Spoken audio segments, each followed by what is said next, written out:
When Elijah Brooks stepped out of the black sedan and onto the manicured grounds of the Whitmore estate, no one imagined that by the end of the night, the same man they barely acknowledged would be the one every guest would look up to, with shame in their eyes and trembling voices asking for forgiveness.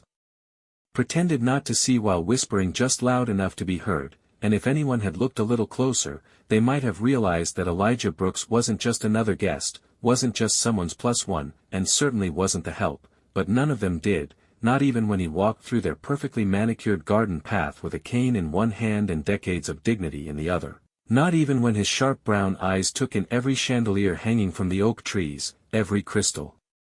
glass raised in fake toasts, every look of subtle disapproval thrown in his direction by people who smiled too wide and judged too fast, because they were too busy celebrating themselves to notice the man who had lived through things they only read about in articles, the man who had built a legacy without ever asking for recognition, and as he made his way past rows of white roses and designer gowns, there was no fanfare, no welcome, only the sound of Margaret Whitmore, the bride's mother, turning to a woman beside her and saying with an arched brow, "Some people really don't understand what formal attire means," which earned a round of polite, poisoned laughter, the kind that stings more than a slap, but Elijah didn't stop, didn't flinch, didn't even blink, because this wasn't the first time his presence had been inconvenient to people who measured worth in bank accounts and last names. And as he reached the edge of the reception space, where the chairs were lined like soldiers, and the champagne flowed like rivers, he quietly took a seat, alone, unannounced, uninvited by the hosts but welcomed by the man who mattered most, his grandson Jordan, the groom, the same boy Elijah had raised after life took his parents too early, the same boy who now stood across the garden smiling nervously, too busy being the perfect gentleman to notice how his bride's family was slowly, methodically erasing the man who made this moment possible, and while guests adjusted their chairs to avoid sitting near him, while servers passed him by as if his hunger didn't count, while the soft murmur of wealth continued uninterrupted by the weight of conscience, Elijah sat still, said nothing, and watched, because he had learned long ago that the loudest rooms were often the most hollow, and the ones who talked the most were usually the ones who had nothing real to say, and what no one here seemed to realize, what they were about to learn in the most uncomfortable way, was that Elijah Brooks wasn't just the groom's grandfather, wasn't just an old man in the corner, but a man whose name carried more weight than any of theirs, a man who had once given a second chance to a stranger who would later become the richest guest at this very wedding, a man whose influence stretched further than anyone in that room could imagine, and while they laughed and clinked their glasses and whispered things they thought were clever, the clock was ticking toward a moment none of them would see coming, because by the time the sun set behind those oak trees and the music faded into the night, every person who looked down on him today would be standing in line to apologize, and only then would they understand the truth they had ignored all along, that respect is not something you inherit, it's something you earn, and Elijah Brooks had earned more than any of them could ever buy. They placed him at the edge of the garden, near a column draped in linen and flowers, far enough from the main tables that his presence wouldn't disrupt their polished conversations or appear in the background of their carefully curated photographs, and though no one said it out loud, the message was clear: Elijah Brooks was not a guest of honor, not someone to be acknowledged or admired, but rather an old man they could politely ignore, quietly isolate, and pretend wasn't watching them unravel beneath the weight of their own pretenses. And as he sat in that quiet corner, surrounded by empty chairs and distant glances, the wedding continued to bloom around him like a perfect lie, the kind told with flawless smiles and flute-filled laughter, while servers floated past with trays of imported cheese and sparkling wine, never once offering him so much as a napkin, and still he said nothing, didn't call attention to himself, didn't ask for anything, because Elijah didn't come to this place to be seen. He came to bear witness, to support the man he had raised with patience and purpose, the boy he had taught how to tie a tie and how to tie his words together in a world that would try to undo both, and yet even Jordan, radiant in his tuxedo and buzzing with the glow of new love, hadn't noticed yet, hadn't seen the way his bride's family leaned away from the table where Elijah sat, hadn't caught the way Margaret glanced toward him between sips of wine, as if his presence stained the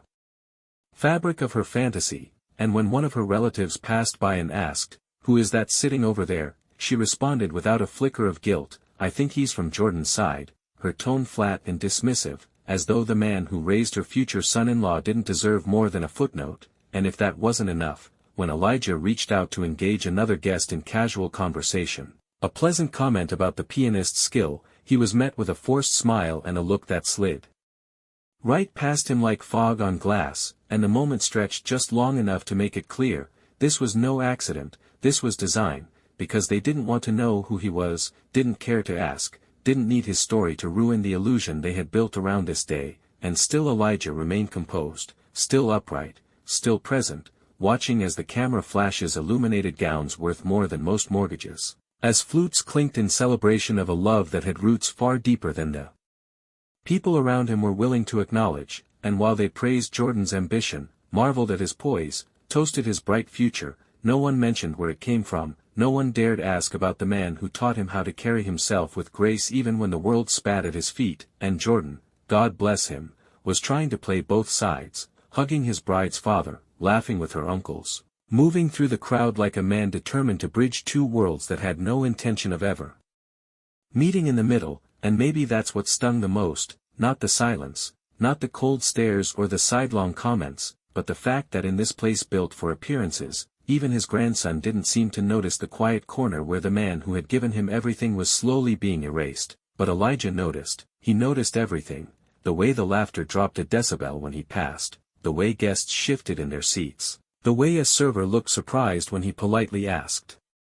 for water, as if he'd forgotten that people like Elijah still needed to drink, and yet despite it all, there was not a flicker of bitterness in his eyes, only patience, only understanding, because Elijah Brooks had lived long enough to know that some lessons can't be taught with words, and the ones that cut the deepest are the ones you learn when it's already too late, and what the Whitmore family didn't realize, what they were about to learn in the most public, most humbling way, was that the man they had worked so hard to minimize was already the most powerful presence in the room, and he didn't need to say a word to prove it. There was a moment, brief, quiet, and easily missed, when the mask of civility began to crack, when the murmurs turned sharper, the glances bolder, and the subtlety of their discomfort gave way to something colder, something closer to truth, and it happened while Elijah sat still in his assigned seat at the edge of the celebration, watching as the Whitmore family floated through the crowd like royalty, stopping to shake hands with judges, CEOs, and family friends who had arrived in luxury cars, with their names stitched onto the inside of their jackets, while he, Jordan's grandfather, the man who had once taken 3 jobs to keep food on the table and books in his grandson's hands, was treated like a background prop, an afterthought at best, a potential embarrassment at worst, and when Charles Whitmore, father of the bride, raised his glass in a small circle of men laughing over cigars and stories of investment returns, Elijah overheard him say, "I'll admit, Jordan's quite polished for someone with his background," and that word, background, hung in the air like smoke, thick and sour, and no one around him blinked, no one corrected him, because for them, that word said everything they didn't want to say aloud, and while they toasted to progress and smiled at the idea of an interracial marriage that they could use as cocktail party trivia, not one of them acknowledged the man who had made it possible, not one of them understood that the very values they claimed to admire, discipline, character, integrity, had come from the man they were deliberately ignoring, and Elijah, who had heard worse in his lifetime, who had been called worse by men in uniforms and women with pearls, didn't react, didn't rise, didn't frown, because he had learned that sometimes the most powerful response is the absence of reaction, especially when you know that truth walks with you whether or not the room recognizes it. And across the garden, Jordan remained busy being agreeable, shaking hands, thanking guests, introducing Grace to distant cousins and mentors from college, trying to hold both sides of his new life together with nothing but charm and hope, unaware, or perhaps unwilling to acknowledge, that the man who had given him everything he stood on today was being deliberately kept outside the spotlight, and as Elijah sipped water from a plain glass set down by a waiter who barely made eye contact, he watched with measured calm, because he had lived long enough to know that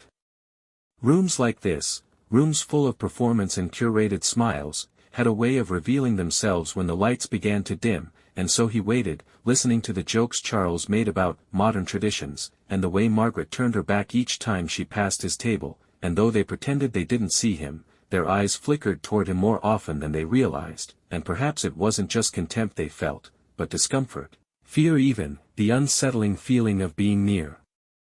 Someone who didn't play by their rules, someone who didn't beg for entry or try to prove his worth, because Elijah had no interest in joining their world, he had built his own, and it terrified them, though they didn't yet know why, and as the music softened and the sky began to turn gold, as the air thickened with perfume and expectations, there was another man watching the room too, seated far from the noise, sharp-eyed and still, dressed in a gray suit that didn't scream money but whispered something far more powerful, influence, and while the Whitmores brushed past Elijah without a glance, that man never took his eyes off him, and the moment their gazes met, just for a breath, something shifted in the air, something quiet but undeniable, because this wasn't over, not even close, and the Whitmores were about to find out that they had made a mistake not just of manners, but of legacy, and the name they had treated like a shadow was the name they would soon be forced to remember.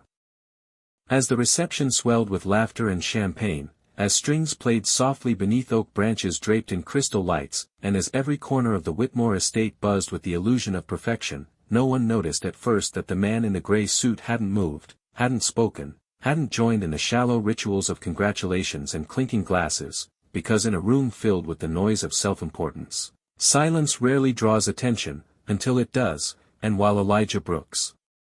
remained seated at the edge of everything, calm and composed as always, the man across the garden kept his eyes on him, not with suspicion or pity, but with recognition, a kind of quiet respect that didn't need to announce itself, and it was this stillness, this subtle refusal to play the part, that slowly began to pull the focus away from the glittering chandeliers and towards something heavier, something real, because unlike the rest of the guests who avoided Elijah's gaze like it might challenge their comfort, this man didn't look away, didn't pretend not to see, and as the whispers began to ripple, soft, uncertain, speculative, it became clear that someone important had arrived, someone they hadn't accounted for, someone who didn't belong to their carefully constructed social circle, and yet didn't seem out of place either, and when the event coordinator, flustered and breathless, rushed toward the mic near the dance floor, tapping it gently as guests turned their heads in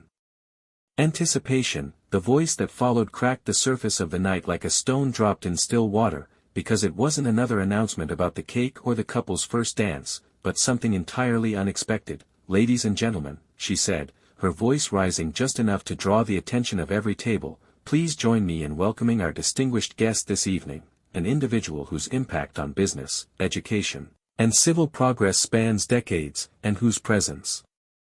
here tonight is both an honor and a surprise." And with those words, every conversation stalled, every glass froze midair, and the Whitmores, who had spent the evening basking in the glow of their social power, lifted their heads with a flash of curious pride, already assuming that whoever this man was, he had come for them, because of course he had, and as heads turned and guests craned their necks, the man in the gray suit finally rose from his seat, standing tall and deliberate, not rushed, not rehearsed, and began walking, not toward the mic, not toward Charles or Margaret or their curated center of attention, but across the garden, past the rose-lined aisle and the linen-covered tables, directly toward the man sitting alone near the edge of the event, and the shift was instant, collective, like air being sucked out of the room, because everyone saw it now, everyone understood that this wasn't a coincidence or a polite detour, this was intention, and when the man reached Elijah, he stopped, extended a hand not in formality but in respect, and bowed his head ever so slightly, saying just loud enough for those around to hear, "Mr. Brooks, it's been far too long," and in that single sentence, in that one act of deference from a man who had just been introduced as a giant, the entire event began to tilt, as though someone had opened a door and let in a truth too heavy to ignore. Because this wasn't just a meeting between two old acquaintances, this was something deeper, and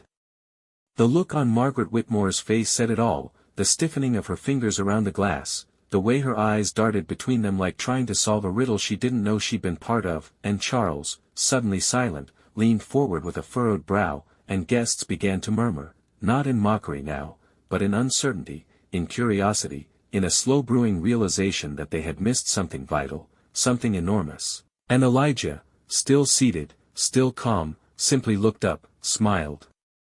gently, and replied, "Langston," as if the name itself carried weight beyond explanation, and as Langston Rowe, billionaire industrialist and one of the most influential philanthropists in the country, placed a hand on Elijah's shoulder with a warmth that was unmistakably sincere, the Whitmores began to understand, not fully, not yet, but enough to feel the ground shifting beneath them, that the man they had dismissed was not just someone's grandfather, not just an aging guest in an outdated suit,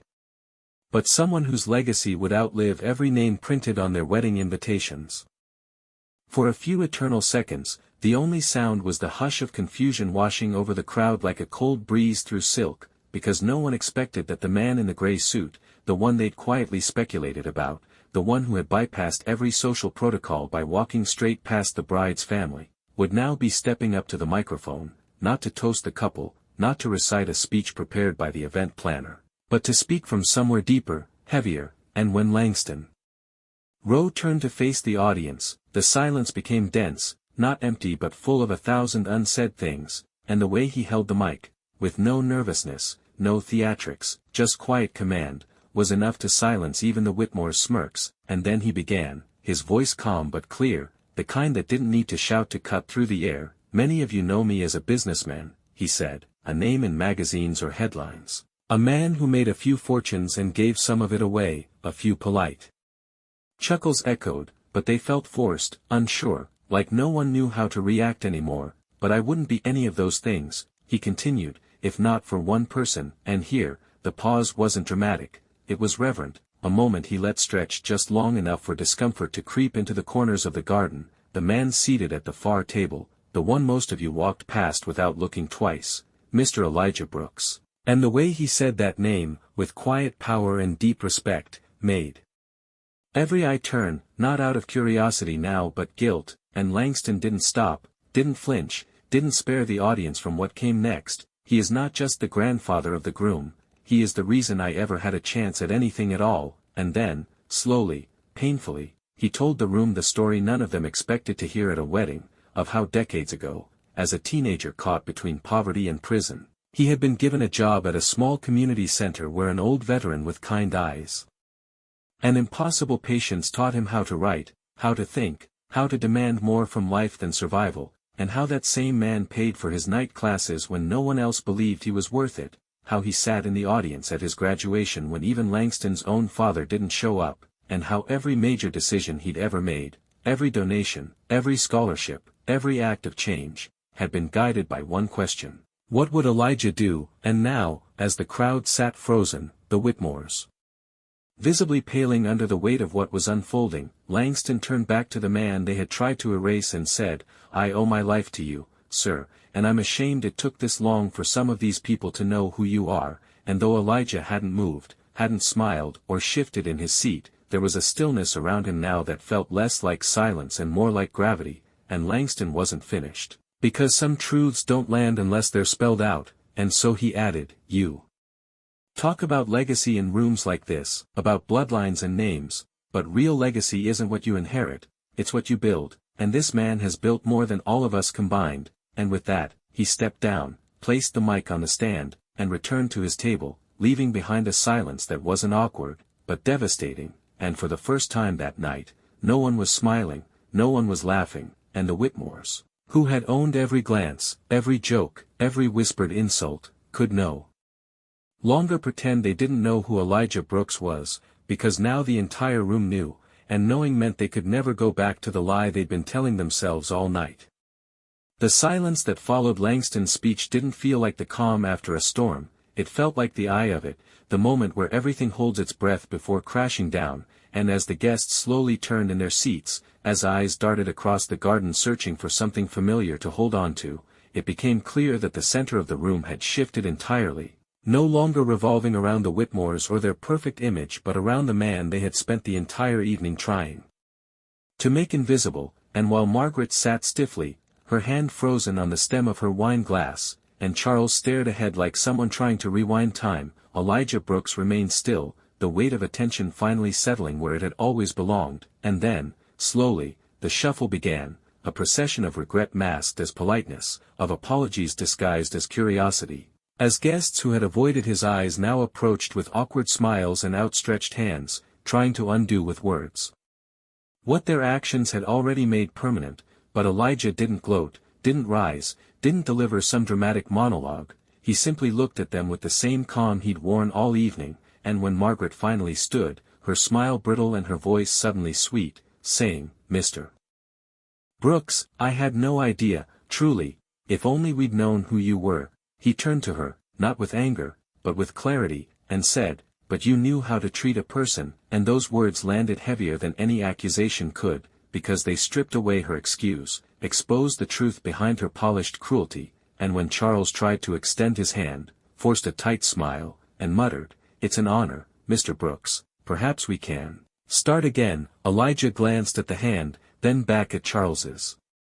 face, and without a word, turned his head slightly, not in defiance, but in dismissal, and it cut deeper than any insult, because it wasn't personal, it was final, and that's when the room fully understood. They hadn't just overlooked a man, they had underestimated a legacy, they had disrespected the root of the very family they were now trying to claim as their own, and no apology, no toast, no networking smile could fix what they had broken, and as the music quietly resumed and guests tried to return to the performance of celebration, there was a tension in the air they couldn't drink away, because the truth was now part of the decor, woven into the flowers and the chandeliers and the white tablecloths they'd chosen with such care, and when Jordan finally approached his grandfather, wide-eyed and shaken, whispering, "I didn't know it was going to be like this, I should have said something, I'm sorry," Elijah placed a hand on his shoulder, looked him in the eye, and said softly, "It's not your burden to carry, but it is your lesson to remember," and with that, he stood, straightened his jacket, and walked calmly through the garden, past the people who had once looked through him, now unable to look away, and though he never raised his voice, never demanded a thing, he left them with something far more lasting than anger. He left them with the quiet, inescapable weight of knowing that the most powerful man at that wedding had been sitting at the edge of their world all along. And they chose to pretend he wasn't there, and now, they would never forget his name, not because he forced them to remember it, but because they would never forgive themselves for not asking sooner.